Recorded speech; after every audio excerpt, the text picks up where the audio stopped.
네, 오프닝 벨과 함께하고 계십니다. 이번에는 또 김기성 앵커가 꼽은 이슈 함께하도록 하겠습니다. 첫 번째 이슈는요. LG가 스마트폰 사업을 철수하기로 결정한 이후에 또 LG와 애플이 또 가까워지고 있는 것 자체가 또 심상치 않다는 이슈네요. 네, 그렇습니다. 단순한 정도가 아니지 않느냐라는 얘기까지 나오고 있는데 우선 두 가지 정도를 짚어볼 수 있을 것 같습니다. 최근에 LG의 임직원 복지몰이 있습니다. 그러니까 네. 임직원들이 가가지고 싼 가격에 물건을 사게 해주는 그렇죠. 그런 몰인데 이 몰에서 애플 제품을 판매를 했습니다. 그러니까 아이폰, 아이패드, 네.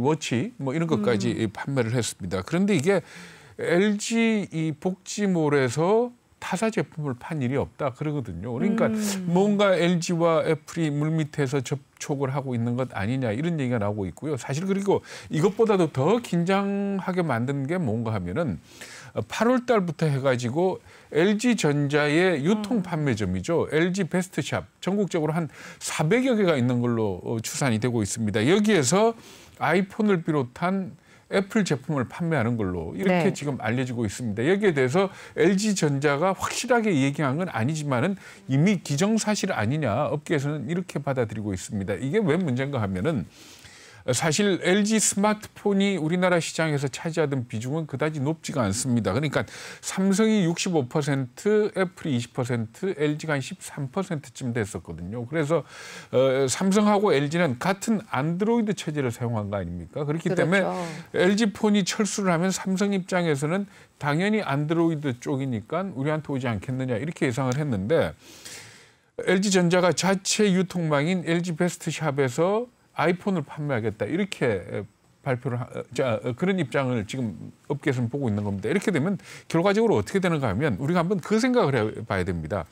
과거에 같은 안드로이드 체제인데 왜 삼성폰 안 사고 LG폰 샀을까요? LG폰 사는 사람들은 어떻게 보면 삼성에 대한 조금의 좀 거부감이 있는 사람들 네, 이렇게 볼 수가 있거든요. 그런데 이런 사람들이 전화기를 바꿔야 되겠는데 그래 LG폰이 없으니 이제 어쩔 수 없이 삼성으로 가야 돼라고 생각을 하다가 이 LG 베스트샵에서 이 아이폰을 팔게 되면 그쪽으로 갈 가능성이 상당히 높아진다 이렇게 생각할 수가 있지 않습니까? 그렇죠. 여기에다가 결국은 이 애플이 지금 현재 LG가 빠져나간 자리를 대신하기 위해서 보상 판매까지 하고 있거든요.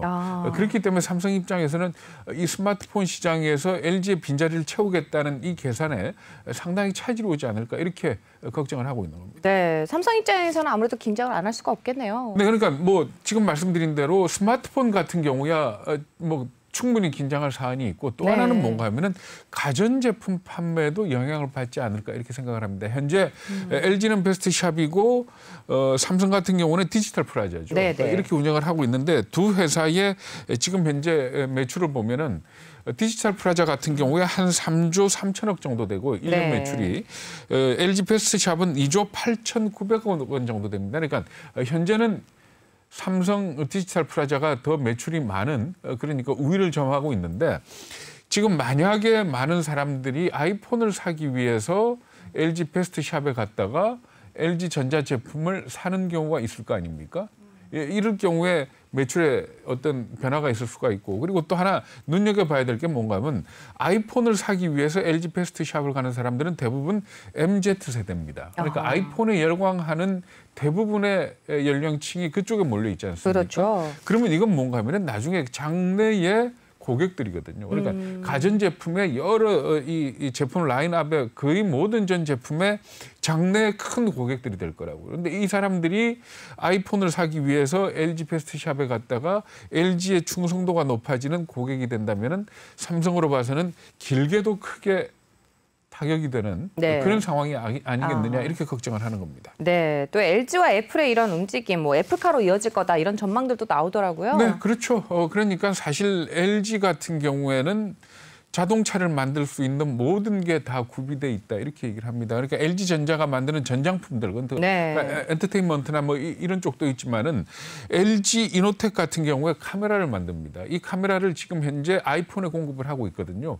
근데 이 공급량이 굉장히 많이 늘어났다 그럽니다. 그래가지고 지금 올해 영업이익이 1조 원을 돌파할 거다라는 그런 얘기까지 나오고 있고요. 그리고 또 LG 디스플레이는 아이폰에다가 OLED 패널을 제공을 하지 않습니까? 이것들이 전부 말하자면 말하자면은 자동차에 들어갈 수 있는 그런 부품들입니다. 네. 여기에다가 뭐 여러 번 나왔습니다만은 LG전자가 캐나다의 마그나 사하고 LG 마그나 이파워트레인이라는 회사를 차렸지 않습니까? 네. 그런데 이 마그나의 CEO가 공개적으로 애플카 만들 수 있어. 라고 얘기를 하고 있거든요. 그러니까 애플과 LG의 이런 어떤 물밑에서 미롤 관계가 결국 귀결은 애플카가 아니겠느냐.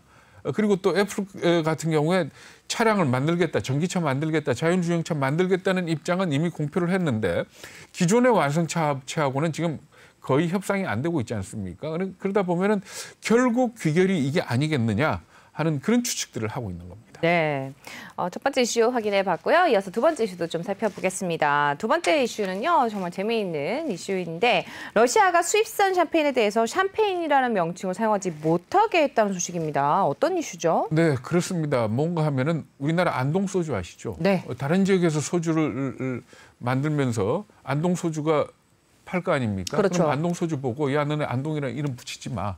하는 거하고 똑같은 얘기입니다. 그러네요. 이 얘기가 뭔가 하면 잘 아시겠지만 네. 샴페인이라는 이름은 영어식 발음이고 그렇죠.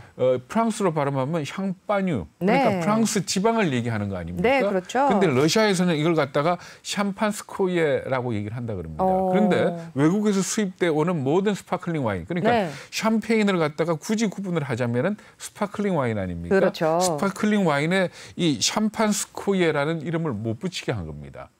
그러니까 프랑스 쌍파뉴 지방에서 생산되는 샴페인조차도 네. 샴페인이라는 이름을 못 붙이게 만들었다 이렇게 보시면 됩니다. 그런데 잘 아시겠지만은 이 샴페인이라는 게 샹파뉴 지방에서 발명이 됐다라고 얘기하는 게 옳을 겁니다. 네. 왜 그런가 그렇죠. 하면은 이 와인을 갖다가 숙성시키는 과정에서 뭐 일부에서는 실수라 그러고 일부에서는 그 수도사가 네. 뭔가 좀 더 좋은 맛을 만들기 위해서 2차 발효를 했다 이렇게 얘기를 하지 않습니까? 네. 그래서 그 샴페인을 갖다 만들어내는 사람이 돔 페리뇽. 그렇죠. 근데 이 사람의 원 이름은 피에르 페리뇽이라고 그러는데 이 돔의 뜻은 뭔가 하면은 이게 성직자 중에서 가장 높은 계급을 얘기하는 게 다미누스라 그럽니다. 이걸 갖다가 줄여서 돔이라고 해가지고 돔 페리뇽. 지금은 샴페인 한 종류 이름이죠. 그렇죠. 돔 페리뇽이라고 하는데 그만큼 말하자면 이 샴페인에 대한 샹파뉴 지방의 긍지가 높다 어마어마하죠. 이렇게 네. 보시면 됩니다. 그래서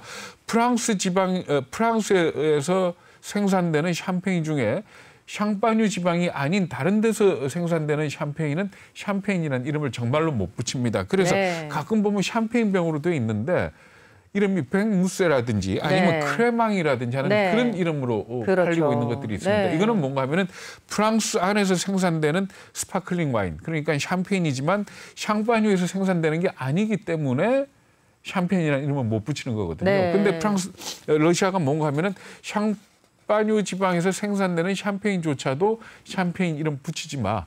샴페인이라는 이름은 러시아에서 만드는 것만 붙일 거야. 지금 그렇게 얘기를 한 겁니다. 전쟁이 터질 것 같은데요. 프랑스 입장에서는 굉장히 난감할 것 같은데 반발을 하고 있겠죠? 네, 당연히 그렇습니다. 그러니까 샹파뉴 지방의 샴페인 생산협회 이런 사람들은 프랑스 정부나 EU에다가 러시아한테 좀 압력을 넣어달라 이렇게 얘기를 하고 있습니다만은 사실 프랑스 정부도 그렇고 EU도 그렇고 딱히 뭐 수단이 없다 이렇게 보시면 됩니다. 그리고 이 샹파뉴 지방의 샴페인 같은 경우에 이게 수출에 의존하는 수출 의존도가 굉장히 높은 상품이더라고요. 그러니까 전체적으로 보면은 이 샹파뉴 지방의 샴페인 농가가 한 16,000개 정도 되고 샴페인만을 전문적으로 생산하는 주류 업체도 360개가 된다 그럽니다. 그리고 전체적으로 연 매출이 한 42억 유로, 우리 돈으로 한 5조 6천억 원 정도 되는데 이 중에서 절반이 넘는 26억 유로어치를 수출을 하고 있습니다.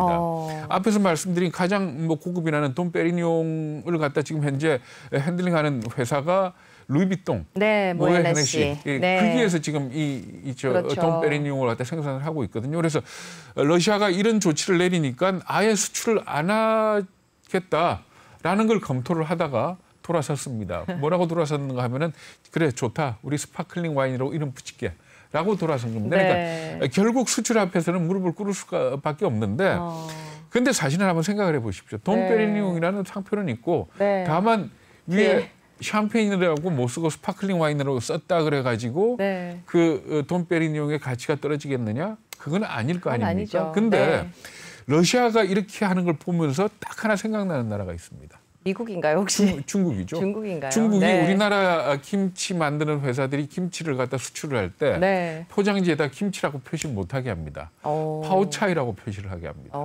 그러니까 결국은 뭐라 그럴까요? 이런 문화를 두고도 이 말하자면 말도 안 되는 주장들을 하는 나라들이 너무 많아지고 있기 때문에 각국의 자기의 고유 문화를 지킨다는 게 얼마나 어려운 일인지 한번 실감나는 그런 대목이다 이렇게 봐야 될 것 같습니다.